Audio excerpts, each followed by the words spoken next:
Keep me in reverence and lay thy head low. Written by Dillbugg. Read by Olive Podfic. Chapter 2. Dully rattles the death bell. We are not talking about it, Green asserts before Mumbo can even get a word in as he walks through the entrance of his boulder. He turns to look at Mumbo, whose face twists into a scowl. A pit of confusion and fear and anger eats at his stomach. Green, he groans, tossing his head back and glaring at the ceiling. Mumbo, Green mocks, which only furthers the little grain of irritation. But the memory of the past few hours flashed behind his closed eyelids. The way Green swayed on his feet, unresponsive for so long. The broken sobs and unintelligent pleading for something. And he takes a breath and wrestles himself back to calm. Green, he starts again, much gentler this time. Mumbo, Green mocks once again, his face settling into stony and wings puffed up. His hip leaned against the kitchen counter and his arms crossed. Mumbo doesn't rise to it, just takes another solid breath and calmly responds. I'm just worried about you. You don't have to tell me anything you don't want to, but you'd ask me if you needed help, right? Green is quiet for a long minute, blank facade cracking at the seams, and he finally ducks his head. I would. Promise. His curse is not truth-telling, but rather the inability to truly die. It opens up a horrifyingly diverse number of doors for punishment, as the Watchers call it. He finds torture to be more fitting. There is only one other fledgling in his graduating class who receives a similar curse.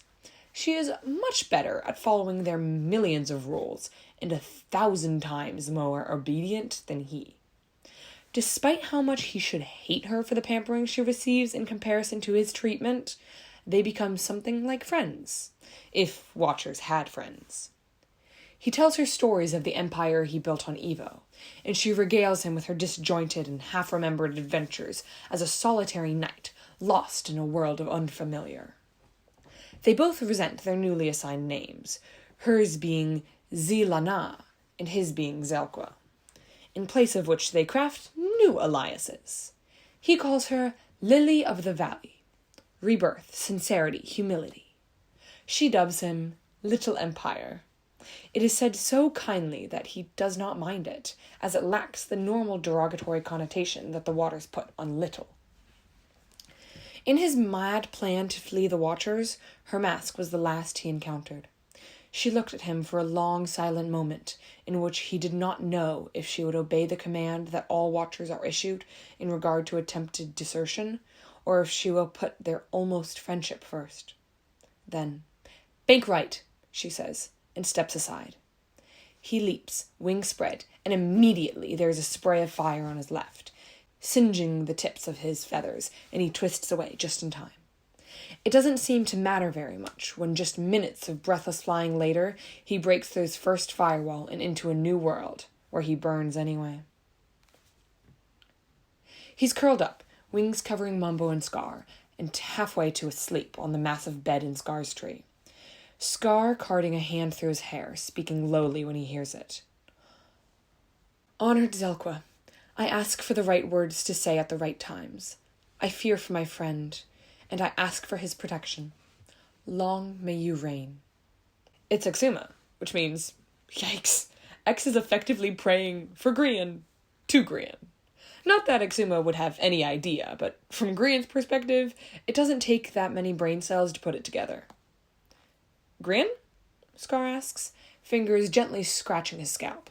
Grian looks up at him, mouth dry and heartbeat quickened. Huh? He croaks. You're all stiff, and your feathers are on end, he says, gently smoothing them down with the hand not in his hair. Sorry, just... He squeezes his eyes shut, only to reopen them. Thought I heard something. He doesn't see the thoughtful frown that Mumbo angles at the back of his head. Is there any way to take it off? Grian cries, claws prying at the edge of the mask adhered to his face. His newly grown claws have rendered his fingers tender and clumsy.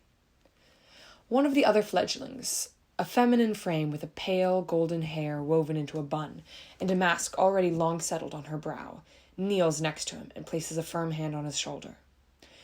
She hushes him, and he looks up to her, vision blurring with tears. The masks they wear cover everything from the nose up, so he can only imagine the furrow in her brow to match the wrinkled chin under her downturned lips. "Young one," she says, like he is a treasure, something kind. "But is there a way to get it off?" he asks again, little more than a hollow whisper. There, again, a wrinkled chin, and for a moment, a flash of teeth to worry her lip. "Not that I know of." He doubles over once again, shuddering silently. She is commanded to step away from him, and in a second she is out of his reach. And the older watchers, though he has yet to notice this. He understands why, when it is his turn to comfort her after a sprained wing from a class gone wrong, when the instruction there orders him roughly. "Step away, fledgling! She will learn to live through the pain." He does not listen, glares at the instructor for a moment before returning to help her up. "I can take her to the infirmary, sir," he says, but the instructor tears him away from her and grabs him by the base of his wings. The pain does not end there, though he does not care to admit it. She cannot look at him in the face next time they meet. He learns that watchers do not have friends. She learns not to repeat his mistake when it is Greenfeld. He decides to tell his partners a modicum of the truth. So, over breakfast, Green begins with a speeding heart and uneven breaths. "So, sometimes when people think about me, I can hear them, like, in my head."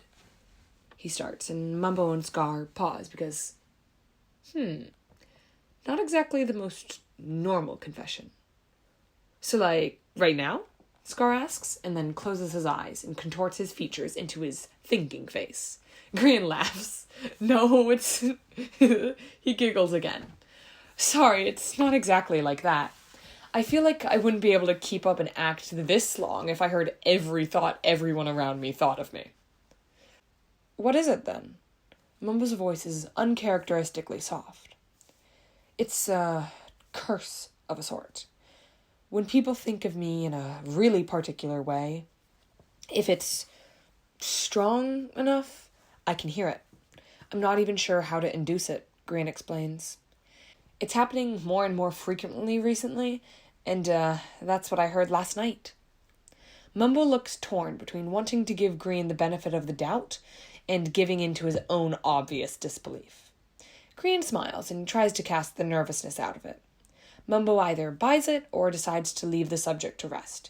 He presses a kiss to Green's cheek and stands, shrugging on his suit jacket. "Thanks for telling us, love. Let us know if there's anything we can do to help," he says, and exchanges a chaste kiss with Scar. "Always," Green says, and tries not to burn with the lie. "Good luck with your green-proof vault." Mumbo barks a high and startled laugh, and Scar's face is graced with a relieved grin. The tension cut, Mumbo leaves for the day, shulker full of redstone bits hefted onto his shoulder. It does not get better. It does not get better. It's so much worse. It takes less than 24 hours for Mumbo to catch whiff of him being on his lying bullshit again. And this time, Scar's in the middle of it. It was a weak lie anyway. There's no known curse that grants this selective telepathy that Green has invented. And Green can't really say that it's dependent on a different name, because then they'd ask for the name, and then he'd have to tell them, and it would just all explode from there. "Green, you can tell us! Please, we just want to help!" Mumbo is exclaiming in a tone that suggests he's both a bit fed up and very close to tears.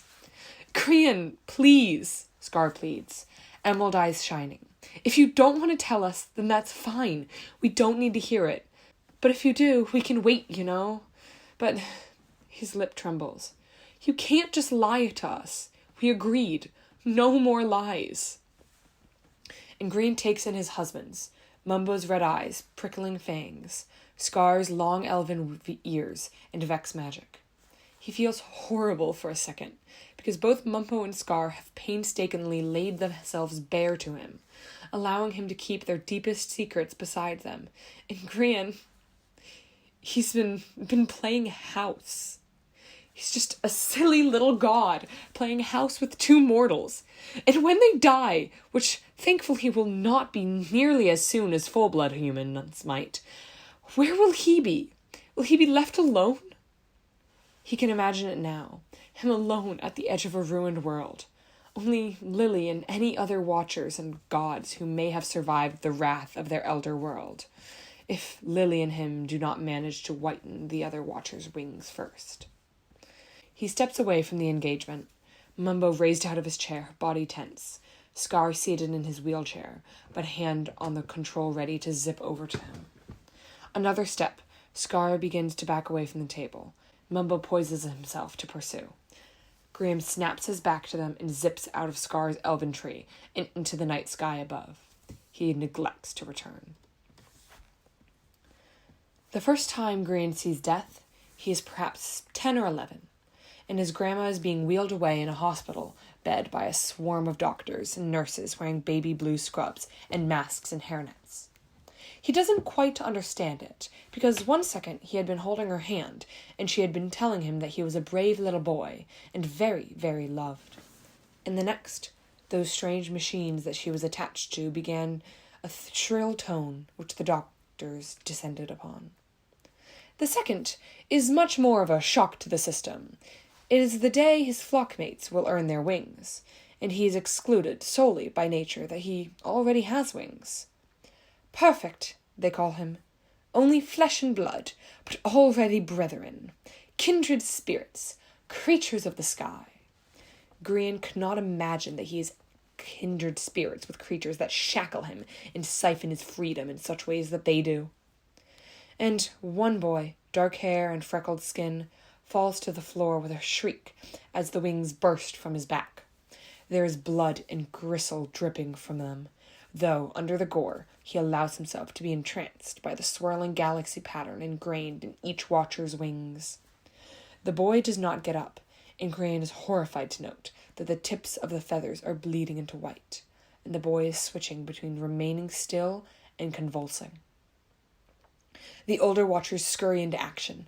There is a blaze rod broken over him, powder floating down on to coat his robes. They drag the newly exposed ends over his skin in swirling patterns, meant to be some kind of protection spell. He does not recover, and the entire flock is stiff with disbelief and horror. His wings are bone white. Green cannot stop thinking about it. The vibrance so quickly snuffed out. The watchers declare him too weak to accept their gifts. Green only grits his teeth and prays when it is Lily up next.